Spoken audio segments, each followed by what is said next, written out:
Welcome to Washington Today on C-SPAN Radio for Friday, November 4th, 2022. Final jobs report from the Labor Department ahead of the midterm elections. U.S. adding 261,000 jobs in October. Unemployment rate rising a bit from 3.5% to 3.7%.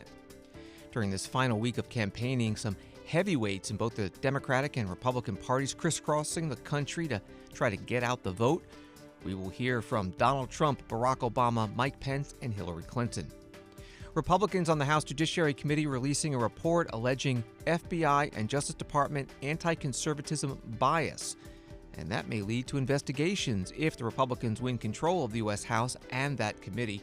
We'll hear from Judiciary Committee top Republican Jim Jordan and talk with the Hill's House reporter, Emily Brooks. United Nations Security Council meets on North Korea after more overnight military provocations against South Korea. And Secretary of State Antony Blinken at the G7 Foreign Ministers Conference in Germany on Russia's invasion of Ukraine, asked about the proposed Russian oil price cap.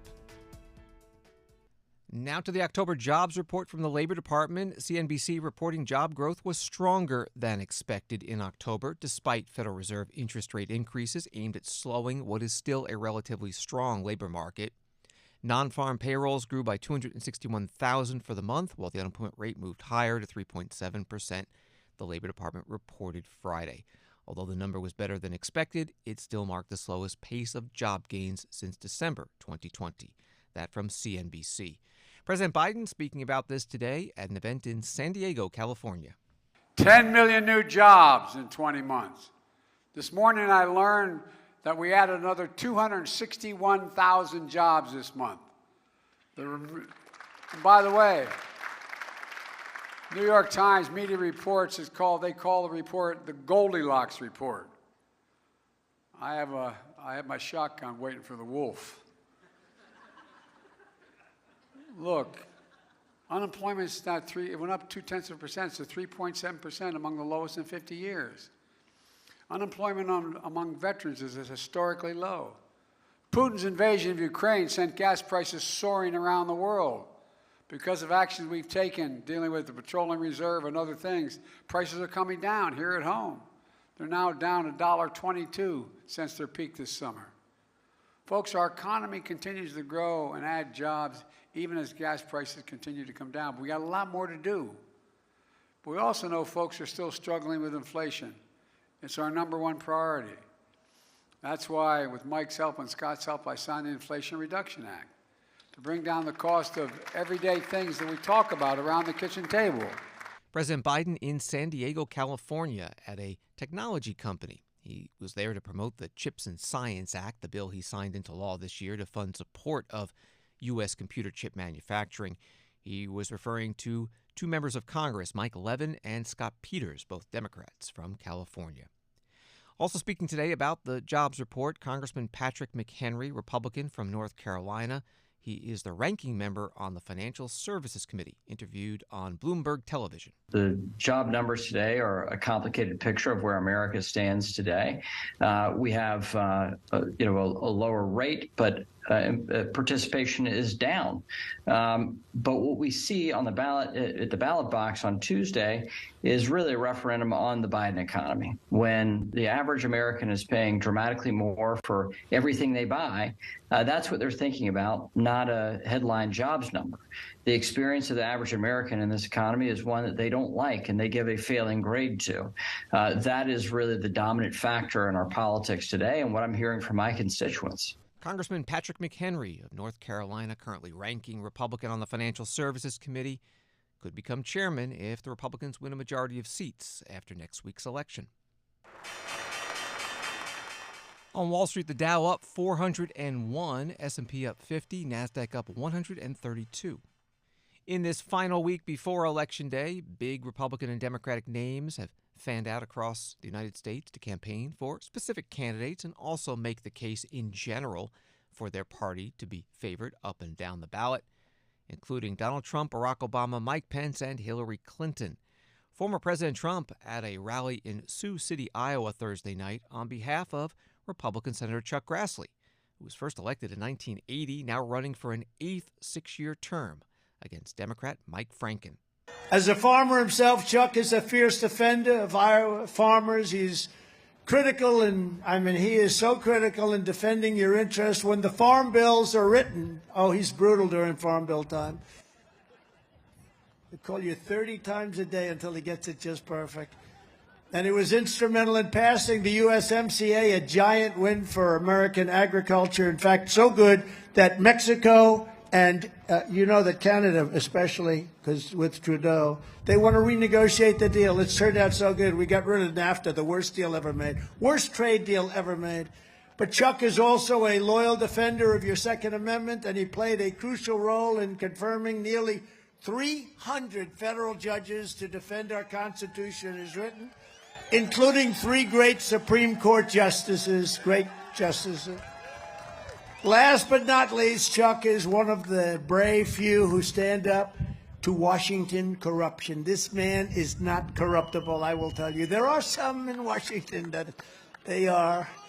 But America needs, this is a very special man. This is really a national landmark, and I don't say that easily. But America needs Chuck Grassley in the U.S. Senate. So Chuck is running against a radical left Democrat named Mike Franken, who's an open borders extremist. He's an open border extremist who wants to see drugs, criminals, illegal aliens pouring into our country. Not too good. I don't think that's Iowa values, is it? Meanwhile, Franken has vowed to massively raise taxes across every income bracket, and he wants to defund the police. I met all those police back there. I don't think, where's the sheriff with that beautiful family? I don't think the sheriff is going to be too happy. Where is he? This guy's central casting. Where is he? I'm going to put him in a movie. He's like central casting. His family's better looking than he is, too. I don't think the sheriff is endorsing Franken with his open border policy, Sheriff. But we really have. He's running against a guy that, let's put it this way, he's weak on crime, terrible on the Second Amendment, and he's a big government liberal who will sell out the state of Iowa to the radical left. That's what he's doing, and that's why we have to elect Chuck Grassley. Chuck, just come up for a second, Chuck. Come on up. Former President Donald Trump in Sioux City, Iowa, Thursday night. The rally was primarily for Senator Chuck Grassley's reelection effort, but Iowa has been the first in the nation presidential caucus state in the past, and for the Republican Party will be again in 2024, still to be determined for the Democrats if that's the case. Donald Trump suggesting he may be running again for the White House. The election was rigged and stolen, and now our country is being destroyed. I ran twice, I won twice, and did much better the second time than I did the first, getting millions more votes in 2020 than I got in 2016, and likewise getting more votes than any sitting president in the history of our country by far. And now, in order to make our country successful and safe and glorious, I will very, very, very probably do it again, okay? Very, very, very probably. Very, very, very probably.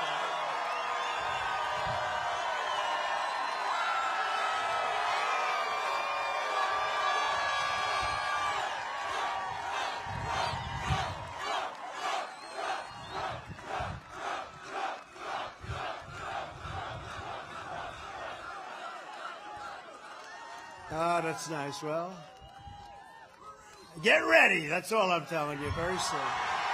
Get ready. Get ready. Former President Donald Trump in Iowa on Thursday.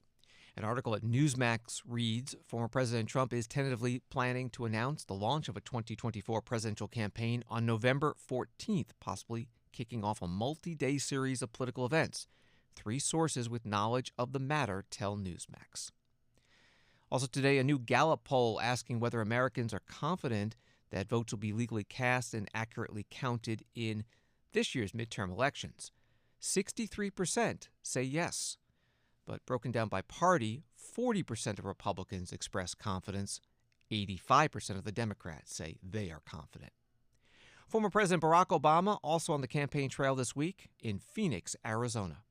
Arizonans who are just regular folks, Republicans, ask yourself, That's the guy you want in charge of your elections?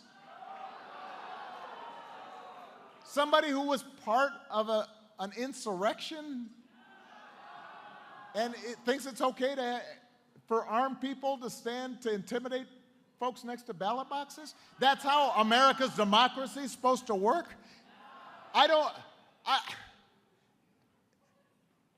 Doesn't that override party labels? In Arizona, let's be honest with each other for a second. I know folks out there, including Republicans, may be thinking there's no way somebody like that's actually going to get elected. You may think that's too extreme for Arizona, but we've seen folks can win if we don't do our part. And if you've got election deniers serving as your governor, as your senator, as your secretary of state, as your attorney general, then democracy as we know it may not survive in Arizona. That's not an exaggeration. That is a fact.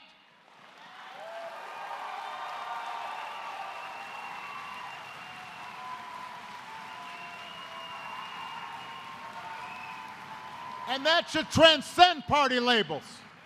Former President Barack Obama in Phoenix, Arizona, which has several high-profile close races this year, including for governor and U.S. senator. That was from Tuesday. He also campaigned this week for Democratic candidates in Nevada and will be in Pennsylvania this weekend, along with President Biden. Former Vice President Mike Pence making stops this week in Michigan and North Carolina on behalf of Republican U.S. House candidates, and in Georgia, where Republican Governor Brian Kemp is facing a rematch with Democrat Stacey Abrams. Mike Pence holding a rally with Brian Kemp in Cumming, Georgia, on Tuesday. We all know Stacey Abrams is just going to fall right in line if she found her way back in the State House as your governor. She'll fall right in line with the Biden-Harris agenda. It's brought inflation to a 40-year high, gasoline prices through the roof, facilitated a crime wave in our major cities, and caused the worst crisis on our southern border in American history. So in 7 days, I have a couple things to ask of you. Number one, from the show of hands about how many of you already voted, I got to tell the rest of you didn't get those hands up to, first and foremost, vote, Georgia. Vote to re-elect Governor Brian Kemp to 4 more years. And remember, friends don't let friends vote alone. Grab a neighbor, grab a coworker, get to the polls and get out and vote. Vote early, vote on Election Day. It matters just that much. Secondly, I can tell by your enthusiasm coming out on a sunny day like today, you all know how important this election is. And so I want to encourage you. Talk to your neighbors and friends across a backyard fence or your coworkers. Email your family members around the state. Tweet if you must. But tell somebody about Brian Kemp. Tell somebody what the stakes are in this election. Because I'm going to tell you something. This may not be the most important election of our lifetime. This may actually be the most important election in the life of our nation. I mean, the people of Georgia and the people of America in this election year have never had a clearer choice between an agenda built on a strong national defense, on free market economics, on an unwavering commitment to traditional values and the sanctity of life, versus an agenda of a weaker America at home and abroad, an America of higher taxes and more government that stifles economic growth, and an America that walks away from the sanctity of life and from the values that have always made this country great and true. So I want you to tell your neighbors and friends, we need Georgia to lead the way to a great American comeback by re-electing Governor Brian Kemp. Former Vice President Mike Pence standing beside Georgia Governor and candidate for re-election Brian Kemp in Cumming, Georgia on Tuesday. Mike Pence's autobiography, titled So Help Me God, comes out this weekend. He has also been suggesting he may run for president in 2024. Hillary Clinton, the former Democratic presidential nominee and a former U.S. Senator from New York, on Thursday, speaking at a rally in New York City for New York Governor Kathy Hochul, running for re-election against Republican nominee Congressman Lee Zeldin. The Republicans make no secret about what they want to do. They actually say the quiet part out loud. And Lee Zeldin, Kathy's opponent, along with good response, along with Donald Trump and their allies, are literally fighting tooth and nail to turn back the clock. Think about it. Yes, of course, they want to turn back the clock on abortion. They spent 50 years trying to make that happen. But they want to turn back the clock on women's rights in general, on civil rights, on voting rights, on gay rights. They are determined to exercise control over who we are, how we feel and believe and act in ways that I thought we had long left behind. But they have gone even further. They want to put more guns on our streets, more pollution in our air and our water, more power for the super rich and less for everybody else. That is their vision. And it shouldn't be a surprise to anybody who's actually paid attention. And so we have to hold them accountable for that. And one of the ways of doing it is by making sure that Kathy Hochul remains our governor. Now, she's already made a difference. She's already helped to create good-paying jobs. I don't know if any of you are from the Hudson Valley or from the Syracuse area, but working in partnership with the Biden administration, within the last 3 weeks, we've had these huge announcements. $100 billion by Micron outside of Syracuse.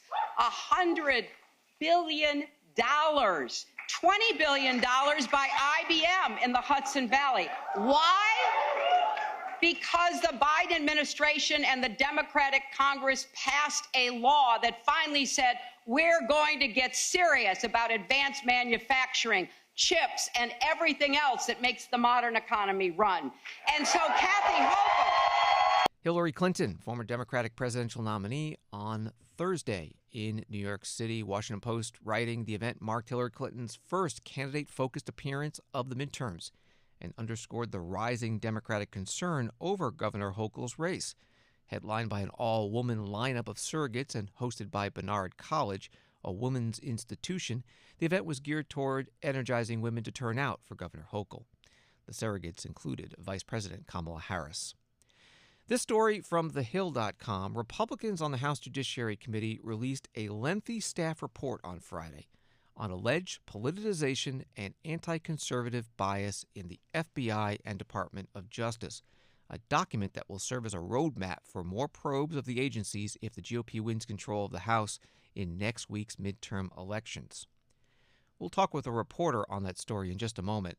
First, Congressman Jim Jordan, Republican from Ohio, ranking Republican on the Judiciary Committee, interviewed on Fox News Channel today about this report. You just released this report. I think the number one question that Americans have about the FBI is not just investigations, but real accountability for what has been happening, not just recently, but over the past really 5 years.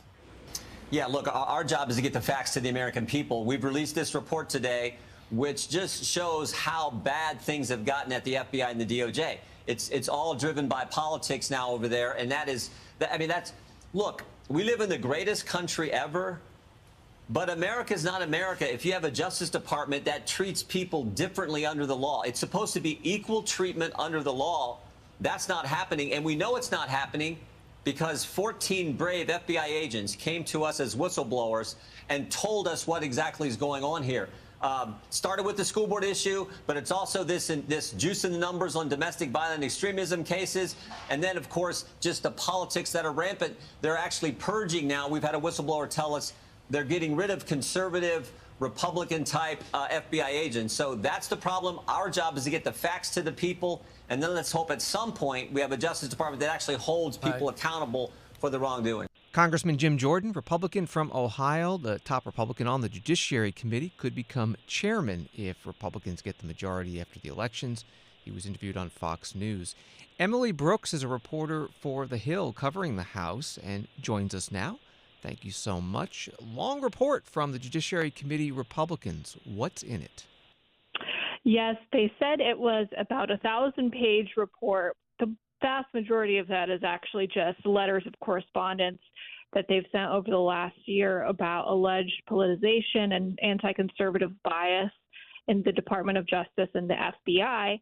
But the 50 pages summary of all of that is really painting a picture of what we can expect to see from House Judiciary Republicans, likely led by Jim Jordan, if Republicans do take the House, really taking a sharp focus at those agencies and alleged politicization.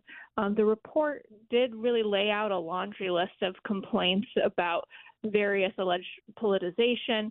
Jim Jordan has relied a lot on anonymous whistleblowers in making a lot of these claims. And so they're talking about everything from alleged manipulation of domestic violent extremism statistics to the seizure of Representative Scott Perry, a Republican of Pennsylvania's cell phone in connection with investigations about plans to overturn the 2020 election results.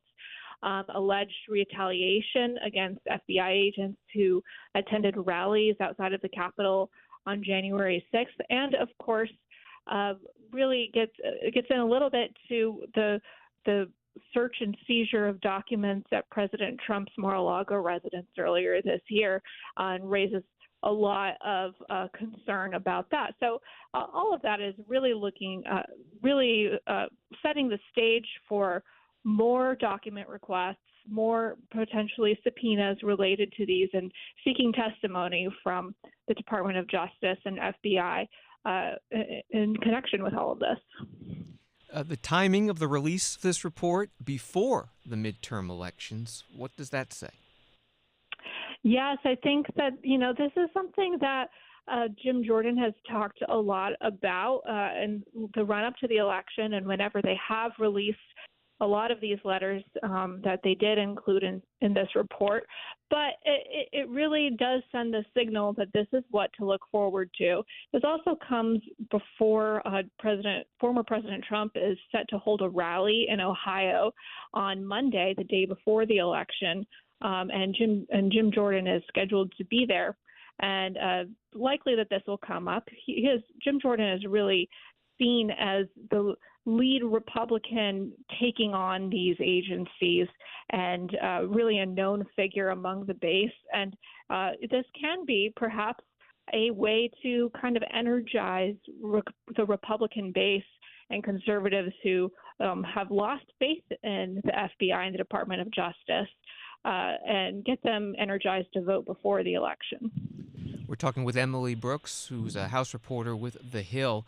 This all comes as the Justice Department and other agencies are investigating President Trump himself. How does that all relate? Yes, the report really gives a charitable view to President Trump's level of cooperation with the Department of Justice throughout the investigation to handling of classified documents at Mar-a-Lago. And that does, really add to the background of a lot of what Republicans are doing. A lot of Republican voters have really lost a lot of confidence in the FBI and Department of Justice, and that happened alongside the former president really taking aim at those agencies with everything from the investigation into the 2016, whether Russia interfered in the 2016 election, and the Mueller investigation, and the former president repeatedly claiming that they were out to get him and biased against him. So that is certainly a major reason why Republicans are interested in these topics. Does the name Hunter Biden appear in the report anywhere? Yes, it does, mostly in connection with alleged collusion with social media to suppress the first stories about the infamous Hunter Biden laptop hard drive coming out during the 2020 election. And so there's a little bit more about that. There aren't too many new details in the report, but the Jim Jordan's committee and the Judiciary Committee is really focused on what level the Justice Department and the FBI had and what role they had in communicating with social media platforms about whether to distribute this information. There are Republicans also investigating Hunter Biden's foreign business dealings, and that will come mostly from a different committee, the House Oversight Committee, which is likely to be chaired by Representative James Comer. Emily Brooks, a House reporter with The Hill. Find her story at thehill.com, and on Twitter, she's at Emily Brooks News. Thank you very much. Thank you. Washington Today continues in a moment. There are a lot of places to get political information, but only at C-SPAN do you get it straight from the source. No matter where you are from or where you stand on the issues, C-SPAN is America's network. Unfiltered, unbiased, word for word. If it happens here, or here, or here, or anywhere that matters, America is watching on C-SPAN, powered by cable.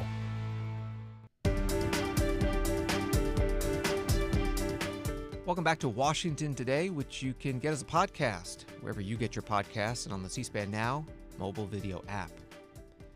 This from Reuters. United Nations Secretary General Antonio Guterres on Friday condemned North Korea's recent missile launches, urging Pyongyang to immediately desist from taking any further provocative action and take immediate steps to resume talks aimed at the denuclearization of the Korean Peninsula, a UN spokesman said. South Korea's military said it scrambled fighter jets overnight after detecting about 180 North Korean military flights north of the two countries' border over 4 hours. UN Security Council meeting today to discuss the North Korea situation. Here's the U.S. Ambassador, Linda Thomas-Greenfield. The DPRK has now launched a staggering 59 ballistic missiles this year. That's right, 59. For a UN member state to so flagrantly violate the Security Council resolutions and all that the UN Charter stands for is appalling. Equally appalling is the Council's deafening silence on this issue. 13 Council members have joined in condemning the DPRK's unlawful actions since the beginning of the year. And 13 Council members have joined in voting to impose cost on the DPRK that would impede its unlawful weapons of mass destruction and ballistic missile pursuits, while seeking new avenues to improve humanitarian assistance to the country's people. The DPRK, however, has enjoyed blanket protection from 2 members of this council. These members have bent over backwards to justify the DPRK's repeated violations, and in turn they have enabled the DPRK and made a mockery of this council. This cannot stand. The risks to the region and the world are simply too great. I want to remind this council of our responsibility to protect global peace and security, defend the global non-proliferation regime, and uphold Security Council resolutions. You don't get to abandon Security Council responsibilities because the DPRK might sell you weapons to fuel your war of aggression in Ukraine, or because you think they make a good regional buffer to the United States. We've heard these 2 council members claim the United States and the Republic of Korea have stoked tensions on the Korean Peninsula with military exercises. This is nothing but a regurgitation of DPRK propaganda and a misleading narrative. The United States and the Republic of Korea are engaging in long-standing defensive military exercises that pose no threat to anyone, never mind the DPRK. U.S. Ambassador to the UN Linda Thomas Greenfield at today's UN Security Council meeting in New York City. Reaction from the Chinese ambassador, Zhang Jun. The U.S. and others claim that the military exercises are defensive in nature, while the DPRK emphasizes that the development of its national defense is necessary for defense. If each side sticks to its argument and refuses to give way to each other, the situation on the peninsula will only fall into a vicious circle and be trapped in predicament. The evolution of the situation there since 2018 shows that only by resuming dialogue and consultation can tensions on the peninsula be eased, the vicious circle be broken, and mutual trust among all parties be built and accumulated to get rid of the predicament completely. We called on the U.S. to stop unilaterally playing up tensions and confrontation, take up its responsibility with actions, demonstrate sincerity by earnestly responding to the legitimate and reasonable concerns of the DPRK, so as to create conditions for the resumption of meaningful dialogue. Chinese ambassador to the UN, Zhang Jun, at today's UN Security Council meeting. The recently released U.S. National Security Strategy calls China a pacing challenge to the U.S., while Russia is an acute threat. Since Russia's invasion of Ukraine, there has been greater scrutiny over China's intentions regarding Taiwan. Today, U.S. Undersecretary of Defense Colin Kahl addressing that during a conversation at the Brookings Institution in Washington, D.C. Could you explain, in terms of a Taiwan contingency, what do you worry about most, and could you apply any of these concepts or investments to one of those scenarios or the other? Sure. I mean, first of all, I think part of the reason why the PRC is described as a pacing challenge is because we perceive that this is a challenge that we confront right now, but it's a challenge that's also going to grow and change over time. In the near term, I don't, despite the reaction that the PRC had to Speaker Pelosi's visit, which was quite profound reaction, I don't think in the near term that China is planning to invade Taiwan. I think they want to apply coercive pressure on Taiwan. I think they want to establish a new normal around Taiwan. I think they want to put pressure on the international community to acquiesce to China's policy toward Taiwan. I'm confident they want to do all of those things. I don't think in the next, couple of years they're likely to invade Taiwan, but you never know. In the next couple of years, I think there could be an incident. I think one of the things we're watching very closely is that the PLA Navy and the PLA Air Force have been, especially the Air Force, have been increasingly engaged in unsafe and unprofessional activities in the air. They come up and say hello when we have surveillance aircraft in the region. They do the same with the Australians, with the Canadians in other cases, and sometimes they do this in quite profoundly dangerous ways. Back at the end of May, for example, there was an Australian reconnaissance aircraft operating in international airspace that a PLA fighter aircraft intercepted, flew right in front of the Australian aircraft and released flares and chaff back into the engine of the Australian aircraft. That could have been a catastrophic outcome. All this is already in the public, whether you've heard about it in the past before. But that's not a one-off. China is increasingly doing that. They're doing it over international airspace.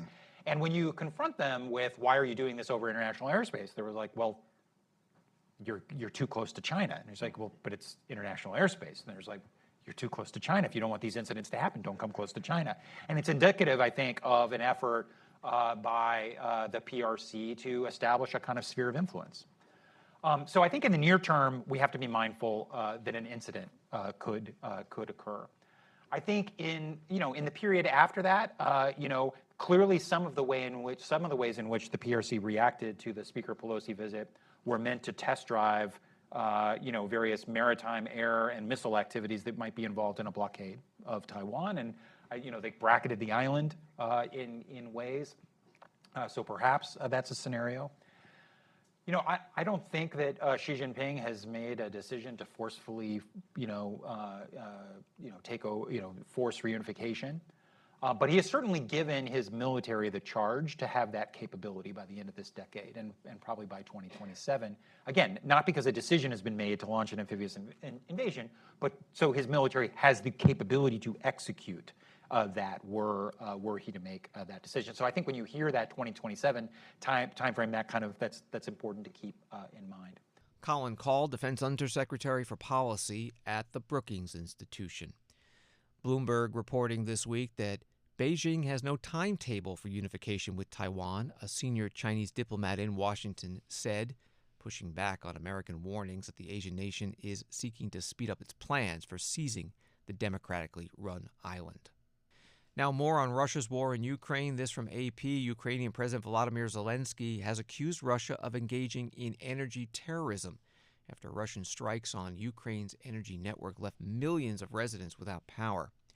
And White House National Security Advisor Jake Sullivan traveling to Kyiv today to meet with the Ukrainian president and announce a new $400 million military assistance package from the U.S. It includes refurbished T-72 tanks from the Czech Republic, the first time the U.S. is funding the sending of tanks to Ukraine. U.S. Secretary of State Antony Blinken speaking with reporters in Germany after meeting with the foreign ministers of the world's other major industrialized democracies, the G7. Diplomats agreeing on a plan to help Ukraine repair and defend its water and energy infrastructure. Secretary Blinken also asked about another agreement being finalized, putting a price cap on Russian oil. We'll next go to John Hudson with the Washington Post. Thanks very much. Hi, Mr. Secretary. With regards to G7's plans to set a price cap on Russian oil, the Kremlin has already said that they will withhold any oil sales to countries that implement a price cap.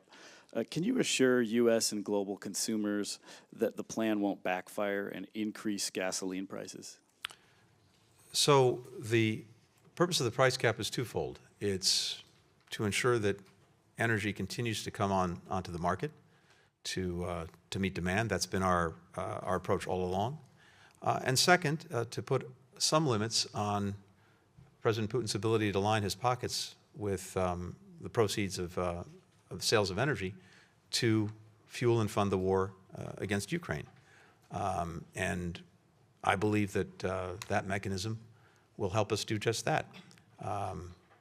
Russia needs to sell energy in order just to keep the country going, keep the economy going. And yes, it wants to sell energy in order to fund the war against Ukraine. But at least putting a ceiling on that makes the downsides of Russia continuing to sell energy less, while making sure that energy continues to remain on the market.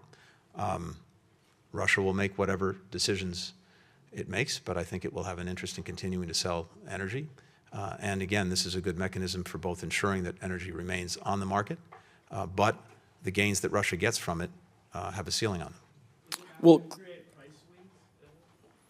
look, we will see how this plays out, but what I'm hearing from countries around the world, including beyond Europe, is an expectation that this will be a mechanism, again, that helps ensure that energy continues to get to market while limiting the benefits that Russia accrues from that. Secretary of State Antony Blinken at a news conference in Munster, Germany, as part of the G7 Foreign Ministers Conference. The G7 are the United States, Germany, France, Britain, Japan, Canada, and Italy. It's that time of year again, turning the clocks back an hour, ending daylight saving time, returning to standard time. Not everyone happy about it. Senator Ed Markey, Democrat of Massachusetts, with a press release saying studies have shown that year-round daylight saving time would improve our economy, alter our energy consumption, and enhance our physical and mental benefit. As the sun sets on our sunshine and we enter a long, dark winter, Congress has a chance to do something almost unheard of in the wake of a midterm election, pass bipartisan legislation. Now that the Senate has voted unanimously to pass the Sunshine Protection Act, I am sending rays of support to the House to get this done so Americans don't have to suffer in darkness. That press release from Senator Markey. The Senate passed this bill back in March when we put the clocks forward. Senator Marco Rubio, Republican from Florida, speaking in favor that day on the Senate floor. There's some strong science behind it that is now showing and making people aware of the harm that clock switching has. We see an increase in heart attacks and car accidents and pedestrian accidents in the week that follow the changes. The benefits of daylight saving times have also been accounted for in the research. For example, reduced crime as there's light later in the day. We've seen decreases in child obesity, a decrease in seasonal depression that many feel during standard time. And then the practical one, and then one that I've witnessed with my own eyes. In many parts of this country, understand we're a country we desperately want our kids to be outside, to be playing, to be doing sports, not just to be sitting in front of a TV or a computer terminal or playing video games all day. And it gets really tough in many parts of the country to be able to do that. Because what ends up happening is, especially for these 16 weeks a year, if you don't have a park or an outdoor facility with lights, you're basically shut down around 5 p.m., in some cases as early as 4 or 4:30 p.m. And it's these lights in parks and things like that are expensive, and then a lot of communities are resistant to them, right? It makes it tough to do. I've seen it with my own eyes. I've watched sporting events be called, youth sporting events be called in the middle or near the end of the game before it's actually concluded because there's not enough lights. So I just think that's one of the practical reasons why, if you look at the way we live in this country, you want to have the ability to spend more time in the evenings outdoors, not just to enjoy the outdoors, but to make sporting and outdoor activities available for people at a time when, frankly, we're losing an hour and a half in some parts of the country because of daylight. So I'm hoping that after today, this will go over to the House. They'll act quickly on it. I know this is not the most important issue confronting America, but it's one of those issues where there's a lot of agreement. And I think a lot of people wonder why it took so long to get here. Senator Marco Rubio on the Senate floor in March, when the clocks were set forward an hour. This weekend, we turned them back 1 hour. The Senate passing that bill to make daylight saving time permanent, but since then, the House has not taken it up. Congressman Frank Pallone, Democrat of New Jersey, chair of the Energy and Commerce Committee, telling the Washington Post, "We haven't been able to find consensus in the House on this yet. There are a broad variety of opinions about whether to keep the status quo, to move to a permanent time, and if so, what time that should be. We don't want to make a hasty change and then have it reversed several years later after public opinion turns against it, which is exactly what happened in the early 1970s. Congresswoman Sylvia Garcia, Democrat from Texas, Houston specifically, tweeting about the World Series, "I can taste my Philly cheesesteak already, Congresswoman Madeline Dean. I'm calling it. The Astros will take the World Series right here at home. Let's up the ante with some fries alongside my order. What do you say?" She's referring to a friendly food wager she has with the Congresswoman from Philadelphia, where the Phillies play. It's cheesesteaks versus tamales. Congresswoman Garcia attaching this video. She's holding a box of tissues. Madeline Dean, need a tissue? I know y'all are having a hard time there in Philadelphia, but we're celebrating here in Houston, and we're going to be ready for you on Saturday. So, game on. We will win it on Saturday, and I think we should have upped the ante. Since we're so ahead, the least you could do is add French fries and make sure that my cheesesteak has mushrooms, a little bit of onion, and good cheese. I bet we're going to win. Video posted by Congresswoman Sylvia Garcia, Democrat from Texas. Astros lead the Phillies 3-2 in the best of 7 in the World Series. Game 6 is Saturday in Houston. Thank you for listening to Washington Today. Sign up for C-SPAN's evening newsletter, Word for Word. Get the stories Washington is talking about sent to your inbox every day. You can subscribe at c-span.org/connect. Have a good night and weekend.